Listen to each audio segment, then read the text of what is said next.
Well, welcome to Love and Life Elevated. I am Dr. Deborah Rouse. And I am James. And we have our first in-studio guest today, and it is such the greatest joy and pleasure to welcome our dear friends Josh and Beth Pearlman. Welcome to the Love and Life studio. So awesome that you guys are here. We are excited. Yeah, we are really excited. We could spend hours, and don't worry, we won't. But we could, just because we never tire of things to talk about. But what I find as interesting and exciting about our friendship and our commonalities is just what you guys are doing out in the world. And I want to talk about it, and I want to talk about parenting and friendships and business. How does that sound? Sounds great.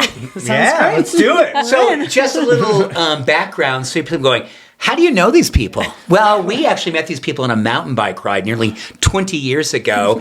And Deb and I were driving home. We're going, what'd you think of the Pearlmans? And I was like, I think I really like those guys, and I think I eventually will love those guys. Well, nearly 20 years later, I do love you guys, and so it's an honor to have you here.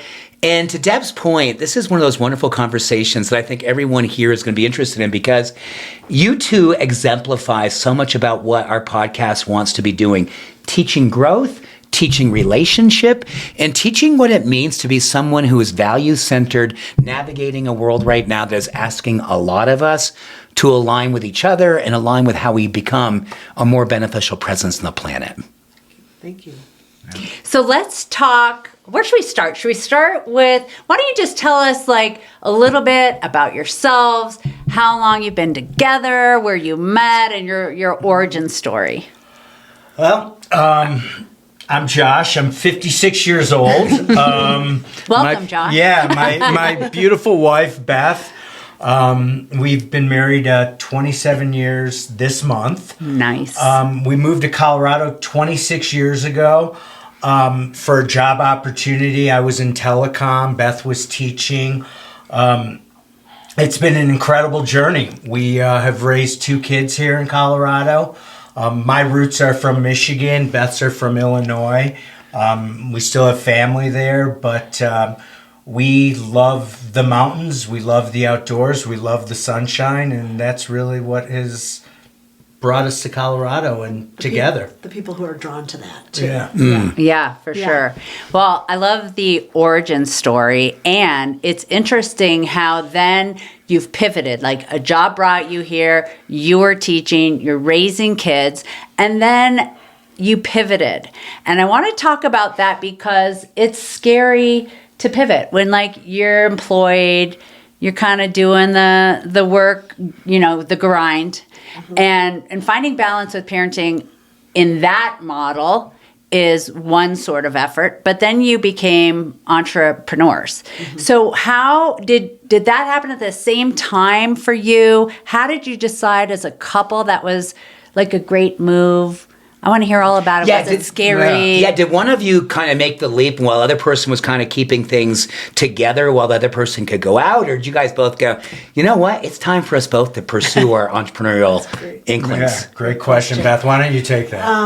I was teaching and was getting a little burnt out of teaching while raising children. I decided to leave, and he was very supportive of me leaving and figuring out what was next. So I got the gift of time. I was given the gift of time, and I started practicing yoga a lot then.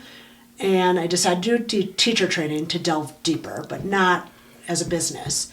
And then as that training was ended, I remember either calling Josh or having the conversation like, what do you think of opening a studio in Evergreen? Of course, Josh was all over it because he's been wanting to do some entrepreneurial thing forever. So this was kind of a great adventure in where he was all in, and then the details started to play out. So that came first. I think with the success of True Yoga, he was able to open up to the possibility of doing more. And how long has it been? And you just had an anniversary. 13 years. Wow. Yeah. That's Congratulations, guys. incredible. Thank you. Yeah. Thank you. My journey as an entrepreneur is, I think, different. It really started in elementary school. I was the one who had the snow cone sale instead of the lemonade sale. Oh, no. I was selling Michigan? In Michigan, Hopefully yeah. in the summer. In the summer, definitely. I was selling and printing T-shirts in my high school. Wow. And throughout college. I always had this spirit of entrepreneurship. But then reality sometimes hits when you're raising a family. We needed the security of the benefits, the check coming in every 2 weeks. Stability. And it was really important to us. We were not ready to take a leap until Beth did. And I was on board and helped with the business getting started. And then the journey evolved even further. I wanted to do more yoga studios. It was exciting. I was still working in corporate America. Had a lot of fear in corporate America. Is my job going to be there the next day, kind of thing. But Beth said no. I mean, and share why you said no. Well, True Yoga was opening, it was expanding, it was growing, and I was in love with what I was doing. And Josh was like, I think we need to do more. And I thought not only was the market starting to get saturated a little bit pre-COVID, but also I said, I don't want to be divided. I want my heart in my community. I want my presence in my community.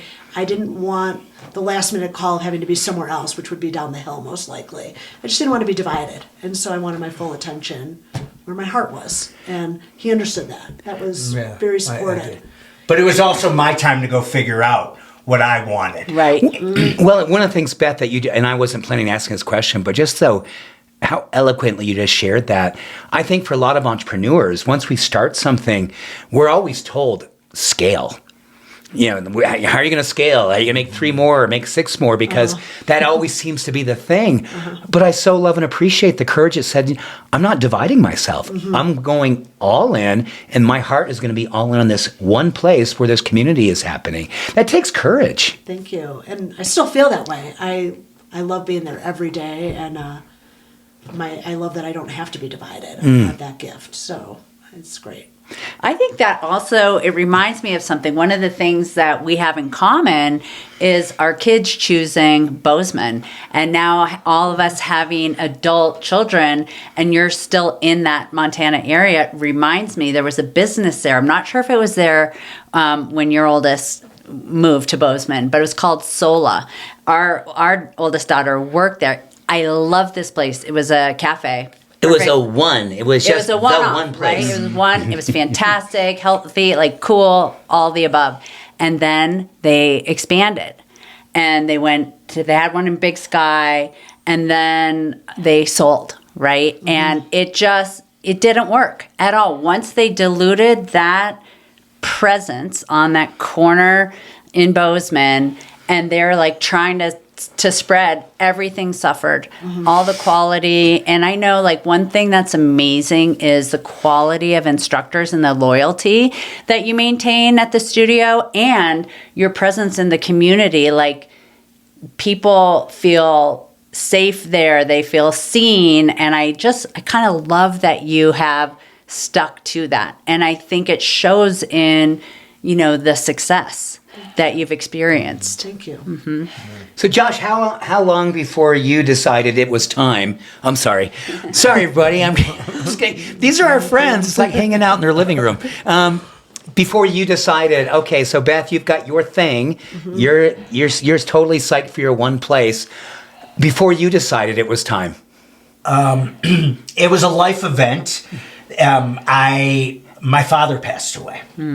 And it was an aha moment. And I'm like, I can't work for the man anymore. Wow. And I saw him in his funeral. People were coming up to me and said, your dad was a remarkable man, and he got me out of jail one night.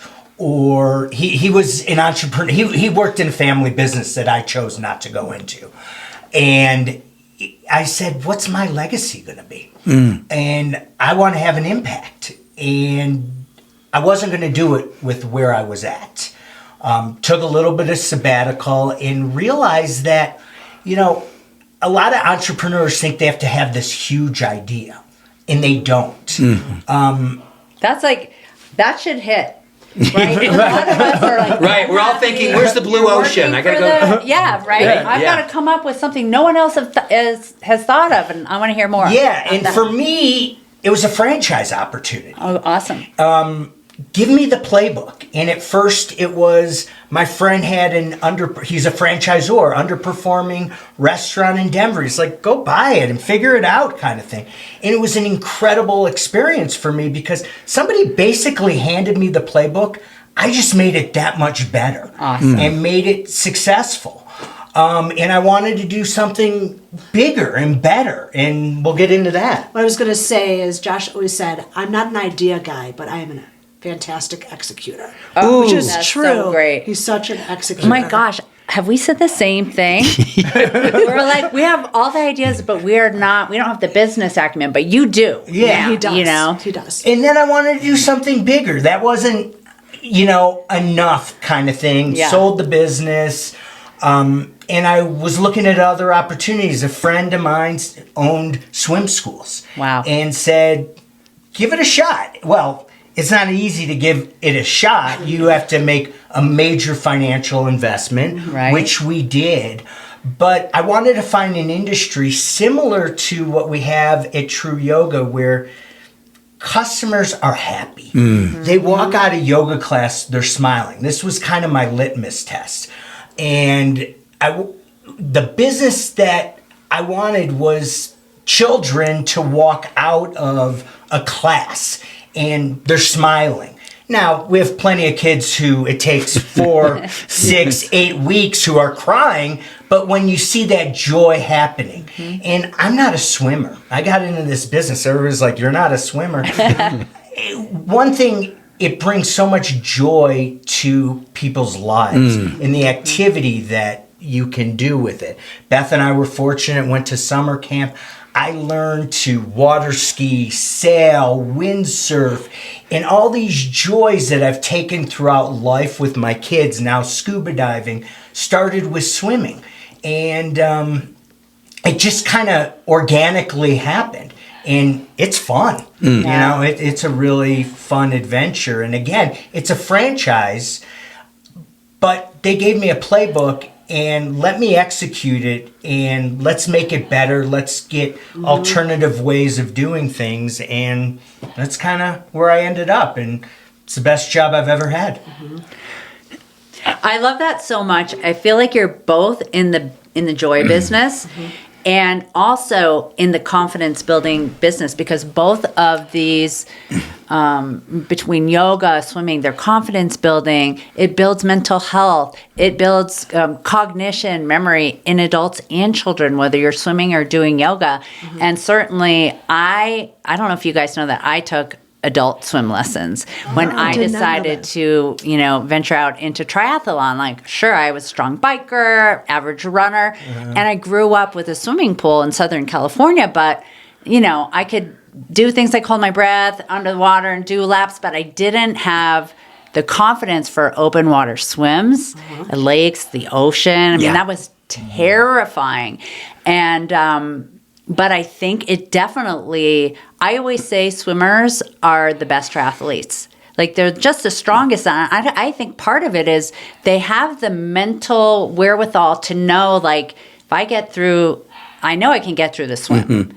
And I think that's a biggie for a lot of triathletes. And if I can survive that swim, like I'm golden. I can do the rest. But recently, and we talked about this on the podcast, we had the opportunity to attend, and we've attended some fun things together, but that Daybreaker event, So fun. just That's so dancing, fun. yoga, and we've talked about this idea of collective effervescence. And I like to tie that into emotional contagion. And how do you know what I'm talking about? Like how that joy was spreading through Red Rocks, and same thing like in class, or if you're in group classes, how do you see that collective joy? So joy being contagious. Yeah. Well, I think in yoga, I see people come together and practice together.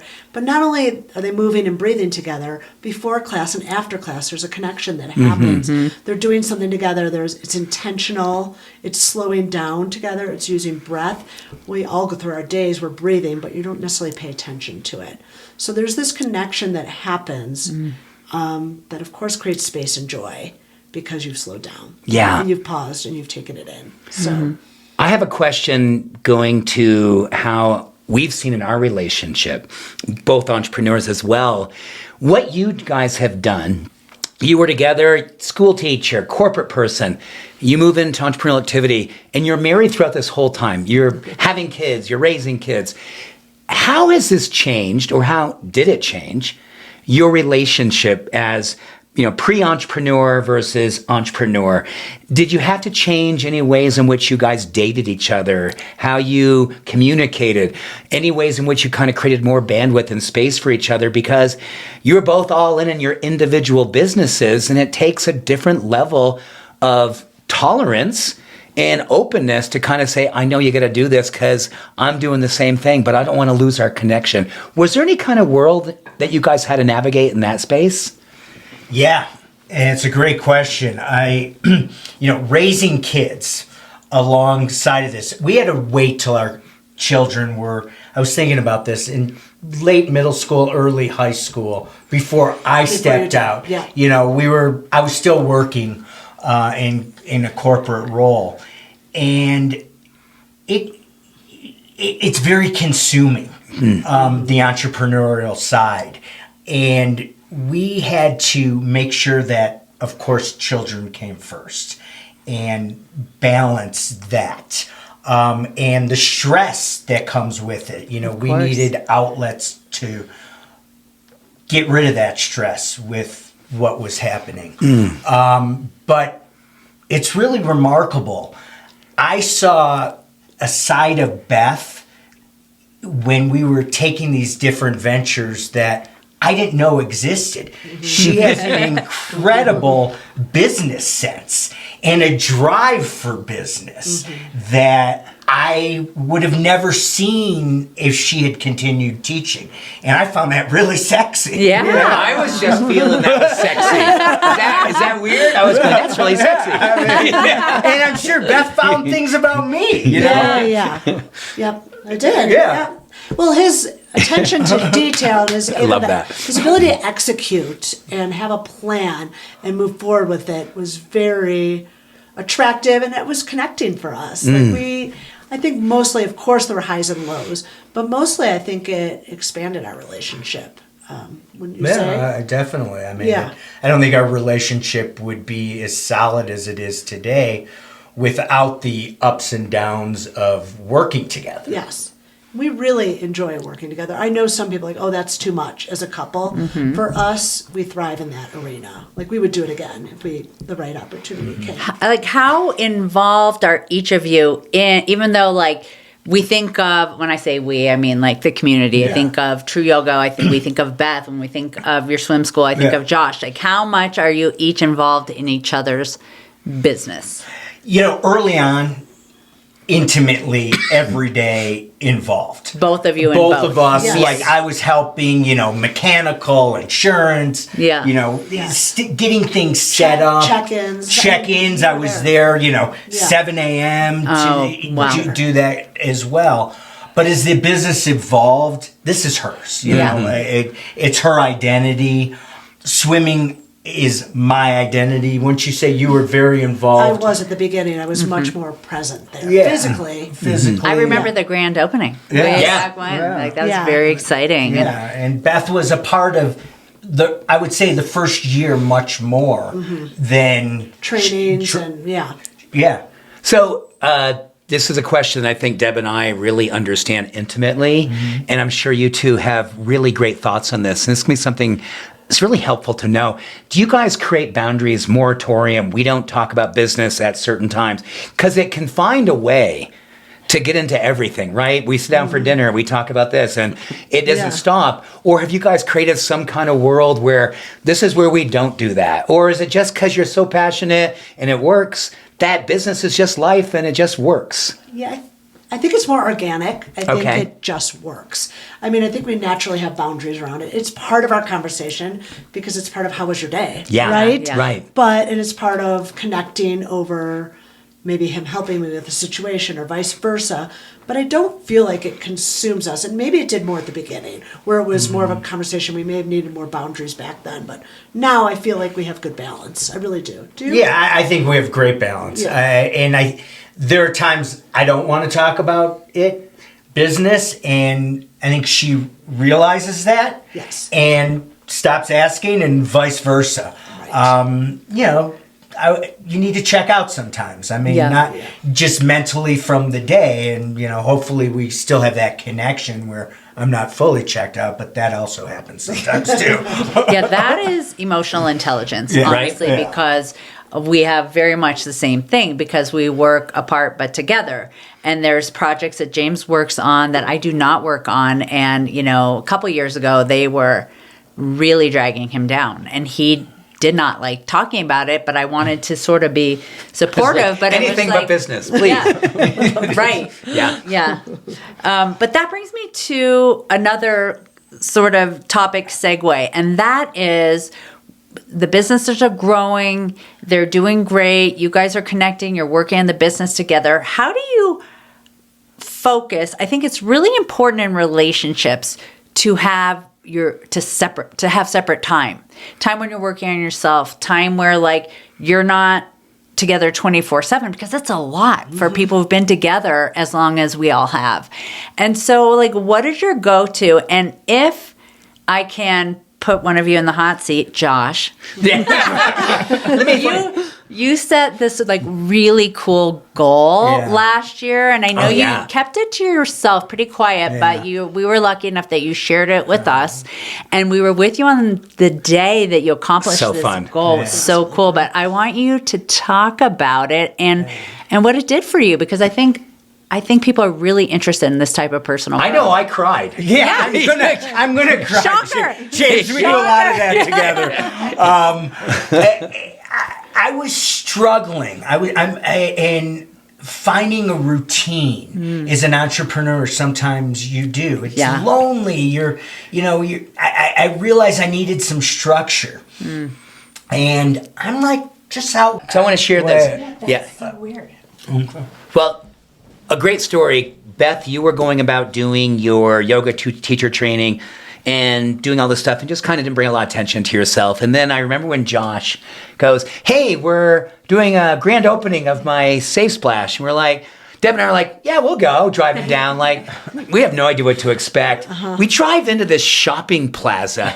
There is just, like it's a circus. And there's things going on, and there's food, and there's music, and there's this amazing building with a pool inside it. And we're going, and we were driving home going, holy shit, did you just see what we just saw? Because you guys are so about just getting the work done, not bringing a lot of attention to yourself, and then bring it out to the world and people going, wow, because we were so impressed. We were impressed with so many things, but I think it was the fact that you guys just did this under the radar. And then when it's time to let the public know, it was so beautiful and so powerful and so inspiring. And that's just the kind of ways I see the both of you kind of going about life. And it's a beautiful quality. That means so much. That's really kind. Awesome. Thank you for sharing that. Well, and just the quality of parents that you are. And I know, we've shared a lot over these years, and we've had some really hard times as parents, and supporting our kids in the best way we can, and they've been through it. Every single one of them. All of our kids. And then to know, we were talking before we started today, like how much we love spending time with our adult kids. Like I think that your examples of service, community, giving more, but being there for them as your number one priority, it's really shown. And it's just so fun to see how they've evolved, and that I just love how you guys are as a family. And I think it's just like your commitment to personal growth, and then your commitment as a family. I think that when our kids witness that, it's not just like you're only talking at them or you're not setting an example. It's like, no, you're the living, breathing example for them. That's well said, honey. Thank you. I can even remember the early days when you opened True Yoga. Tell me how it was like getting the kids. Did they want to come to class right away, or Oh, was no. it like later? I would say our kids didn't really start coming to classes till they left for college. Yeah. Wow. Like, I mean, we would try. I think there was a teen class our daughter did for a little bit, but really, it wasn't till they left Evergreen. which Yeah, are- it was totally. Now they both love coming, Yeah. and they want to come every day when they're here. But Well, I think we scarred them early on. I had Wasn't this, that naked yoga? Well, no, it's true that story. Well, I came like, hey, we're starting a business. I grew up in a family business. I started working in the warehouse, Right. moving boxes. I'm like, well, my kids are gonna, clean the urinals, kind of thing. And It's then always the urinal. sanitize the mat. Right, and early on, they did come in and did help clean. we cleaned. We It didn't cleaned as a last that family. long. It didn't It last lasted right, long. but we did scar them from wanting to come. Oh my gosh. Am I coming to a class or am I coming to clean toilets? Toilets. Yeah. Did you have anything else, hon? I think it's just something where I hope everyone who got a chance to listen today and be a part of this, I really feel like the thing that you two have exemplified for us as friends and as I'd like to say chosen family is don't be afraid.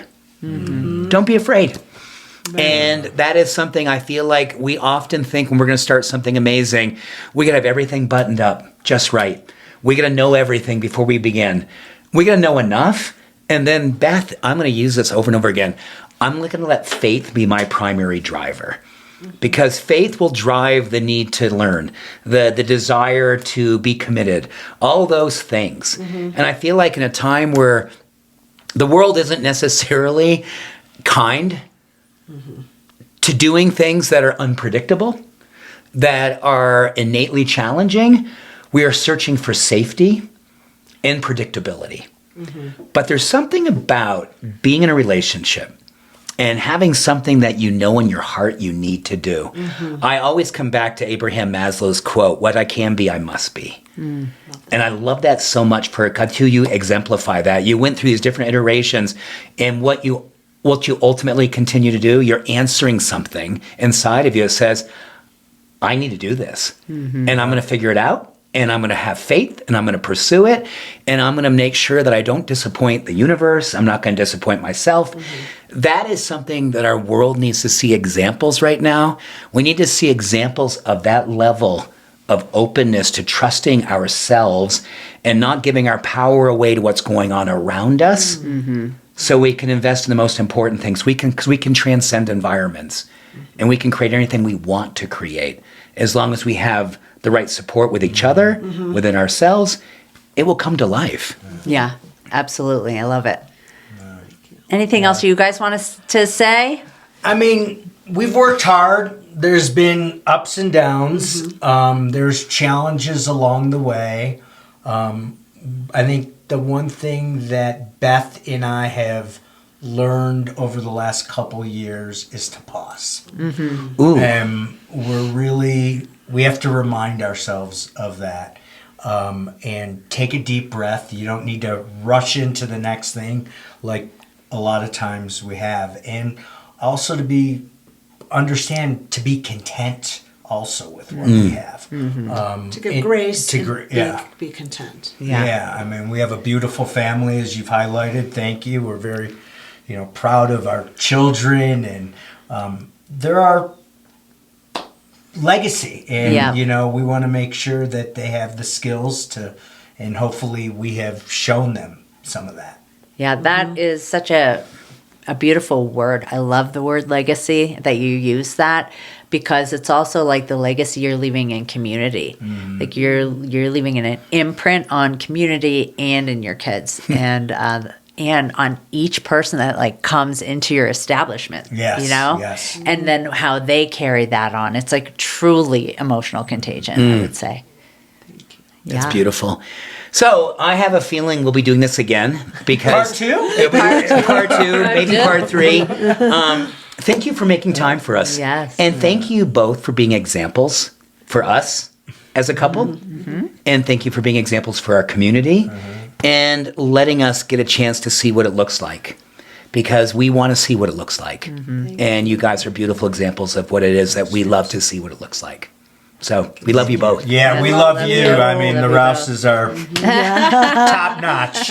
For sure.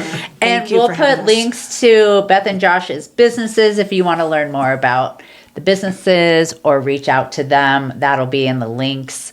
Thank you guys for being here. Yeah. Love you so much. And thank you for listening. And you know what? Yeah, we're out. Next week's going to be just Deb and I, so that'll be probably really boring. So if you only see two of us, you can wait for a month or two. We'll have Josh and Beth back again. Okay. Have an awesome day, everyone. Thanks for joining. I wanted to share a quick note about this episode. Just as Josh was describing his incredible goal and achievement of walking and hiking 10,000 steps every day for 100 days, totaling 1 million steps, our recording was interrupted and the video was cut off, and we lost what came next. But we were with Josh when it happened, hiking above 12,000 feet in the Colorado Rockies, and I have to say what unfolded in that moment that he hit his goal was raw, it was triumphant, and it was so deeply moving. And he spoke about what that journey did for his mental health, what it meant to accomplish something that demanding, and what it feels like when your body becomes proof of what your mind can commit to. So we're so sad that the recording got interrupted, didn't survive the podcast, but we want to let you know that it happened and it was real, and it was one of the most beautiful things we've witnessed a friend walk through. So if you have a moment, reach out to Josh, tell him, give him kudos, and thanks again for listening to this episode of Love and Life Elevated.